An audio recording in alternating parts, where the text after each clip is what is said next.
अपने स्कूल से तो मैं बहुत खुश हूँ, क्योंकि ये स्कूल ऐसा स्कूल है जो गरीब परिवार के बच्चों को एक सहारा देता है पढ़ने के लिए, उसको आगे बढ़ाता है। और आशा मैम का बहुत आदर करता हूँ मैं, क्योंकि वो इस काम में वो इस काम को कर रही हैं, जो गरीब परिवार के बच्चों को लाना, एक उसमें उसको पढ़ाना, उसको आगे बढ़ाना, ये अपने आप में बहुत अच्छा काम है। जो ये करता है उसके मन में बहुत खुशी होती है, और उसके माता पिता के लिए उनके कितना आशीर्वाद निकलता है।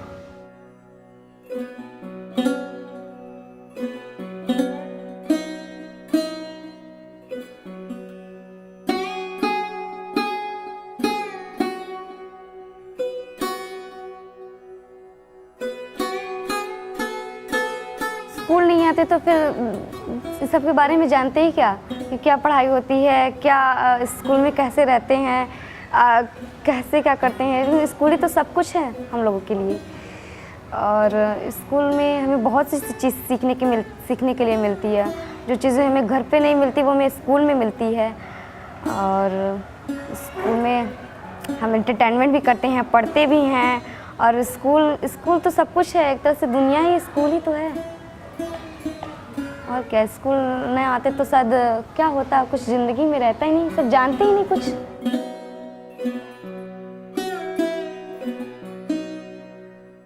नेहा को तो बनाना चाहते हैं सर, वो पढ़ के पास हो, अपना दिमाग से इंजीनियर बने, चाहे वो प्रोफेसर बने, चाहे लेक्चरर बने, चाहे वो शिक्षा में और आगे बढ़ें, सबसे अच्छी मतलब घर में लड़की बने, देश के नाम रोशन करे, स्कूल का नाम रोशन हो। स्कूल से हम बहुत खुश हैं सर, क्योंकि हमारे सारे बच्चे उसी में पढ़े हैं, इंग्लिश मीडियम से। और हम तो हिंदी भी नहीं जानते, लेकिन हमारे बच्चे इंग्लिश जानते हैं, इसीलिए हम बहुत खुश हैं। स्कूल के माने में हम बहुत अच्छे, स्कूल बहुत अच्छा है। शुरू में जब मैं गई बच्चों को बुलाने, तो पेरेंट्स तैयार नहीं थे भेजने के लिए, क्योंकि वो बोला करते थे नहीं मेरा बच्चा काम करता है और मैं नहीं भेजूँगा। फिर हमने उनसे बहुत रिक्वेस्ट किया, नहीं आप स्कूल नहीं, आप ट्यूशन के लिए भेज रहे हैं उनको, आप प्राइवेट ट्यूशन दे रही हूँ 1 घंटे के लिए। तब वो राज़ी हो गए और भेजना शुरू किया बच्चों को। फिर धीरे धीरे 1 महीने 2 महीने बाद शुरू में मैं रोज़ जाती थी बच्चों को बुलाने, तो कभी 1-2 बच्चे और ज़्यादा आ जाते थे, कभी 2-3 बच्चे वहाँ से उसमें से खो जाते थे। तो ऐसे ही करते करते 3-4 महीने बाद गार्जियन ने भी देखा कि नहीं बच्चों को पढ़ने लगे, कुछ पढ़ने लिखने आ गया इनको। और फिर हमने धीरे धीरे 1 घंटे से टाइम को स्टार्ट किया, 1.5 आवर किया, फिर 2 घंटे किया, फिर 3 घंटे किया, ऐसे किया। और काफ़ी परिश्रम करना पड़ा मुझे स्टार्टिंग में। ये हाँ, मैं स्टार्ट किया 14 बच्चों से, अभी 850 बच्चे हैं। और मैंने स्कूल स्टार्ट किया था तो मुझे ये नहीं पता था, मैं स्टार्ट में सोचती थी कि बस बच्चों को मैं लिटरेट बनाऊंगी, इनको पढ़ना लिखना आ जाएगा, फिर छोड़ दूंगी। लेकिन मुझे लगा नहीं, इनको बीच में छोड़ना ठीक नहीं, कुछ बच्चे बहुत टैलेंटेड हैं। तो फिर हमने क्लासेस डिवाइड किया, और उस समय ये नहीं सोचा था कि स्कूल इतना बड़ा हो जाएगा, कभी नहीं सोचा था। लेकिन ऐसे ही टूरिस्ट और फ्रेंड्स और आश्रम, बाबा घनाराम आश्रम, ये सब कैसे कैसे सपोर्ट मिलता गया और स्कूल इतना बड़ा हो गया। और अभी हम लोगों ने एक बिल्डिंग एक्सटेंड कर लिया कि यहाँ पे बच्चे जो हैं गर्ल्स भी रहती हैं, ऑर्फेनेज स्ट्रीट, और 750 बच्चे लास्ट ईयर में थे, तो बिल्डिंग पूरी पैक थी। तो अचानक ही एक डोनेशन मिला हम लोग को हॉलैंड से, तो उससे हम लोगों ने एक और बिल्डिंग एक्सटेंड कर लिया है। तो क्लास 6 to 10 वहाँ पे बच्चे पढ़ाई करते हैं, और प्री नर्सरी टू क्लास 5 यहाँ पे हैं, और हॉस्टल गर्ल्स यहाँ पे हैं। मेरे को बड़ा होने के बाद मैं प्लेयर बनना चाहता हूँ। मैं प्लेयर इसलिए बनना चाहता हूँ कि मुझे उसमें रुचि भी है तथा उसमें पैसा भी है। और मैं पैसा इसलिए कमाना चाहता हूँ कि मैं आशा मैम की तरह ही ऐसा स्कूल चलाऊँ जो गरीब परिवार के बच्चों को सहारा दे तथा उन्हें आगे बढ़ाए, उन्हें अमीर बच्चों से कदम मिला के बढ़ाना सिखाऊँ कि वो भी उनको कंपटीशन में मात दे सके, उनसे आगे बढ़ सके। विकलांग बच्चों को जो समाज इतना बुरी नज़र से देखता है वो ना हो। मैं चाहता हूँ उनको अलग एक बड़े स्कूल में रखा जाए, इसका मैं निर्माण करना चाहता हूँ। और इसमें तो पैसा रहेगा, इसलिए मैं खेल में भी रुचि ले रहा हूँ, इसलिए मैं इसमें लगाना चाहता हूँ और मैं थोड़ा सा एक अच्छा काम करना चाहता हूँ आशा मैम की तरह। A lot of the parents are illiterate and it becomes a cycle of poverty for them. The parents obviously want them to work because they're struggling and they often don't have basic shelter, sanitation, nutrition.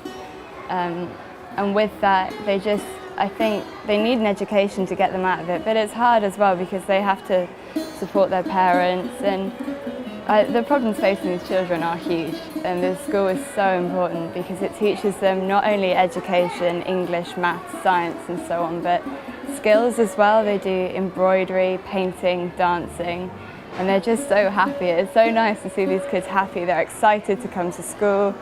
And I know that a lot of them do work to support their families at the same time, and I can't even imagine working and going to school. These children just work so hard, but they know that having this education is what will allow them to provide a better life for their families and their parents as well.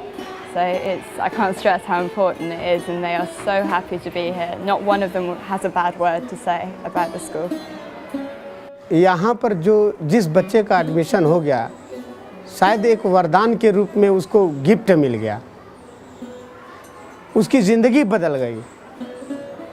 जिस लगन से यहाँ पर पढ़ाया जा रहा है, जिस लगन से मैम खुद जा कर के देखने लगती हैं, बच्चों को बताने लगती हैं, ऐसे लगता है कि उन लोगों के माँ बाप यहाँ आ गए।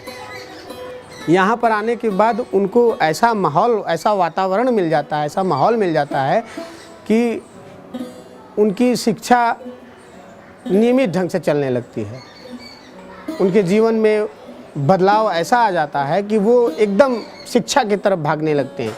उनको ऐसा लगने लगता है कि यहाँ पर आने के बाद हम कुछ कर सकते हैं, हमें सपोर्ट मिल रहा है, बहुत बड़ा सपोर्ट मिल रहा है। अब प्रोत्साहन दिया जा रहा है कि आप शिक्षा पढ़ाई करो, आगे बढ़ो, हम तुम्हारे साथ हैं। इस विद्यालय के लिए आप सभी अगर मेरी बात को सुन रहे हैं, समझ रहे हैं, तो अभी आर्थिक स्थिति की सहायता देने की आवश्यकता है। आप इन्हें सहायता दीजिए ताकि गरीब बच्चों की पढ़ाई और टेक्निकल ढंग से हो, बहुत अच्छी तरह से हो। मैं यही आप लोगों से गुजारिश करता हूं कि आप इस विद्यालय को अनुदान दें, आप अपना सहयोग दें, आप अपना समय दें, ताकि ये विद्यालय और आगे उन गरीब बच्चों के लिए बढ़ सके। मैं यही चाहता हूँ।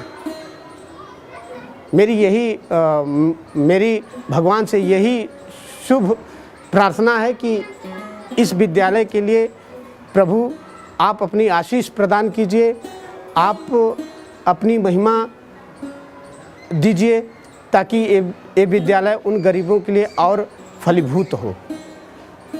यही मैं कहना चाहता हूँ इस विद्यालय के लिए।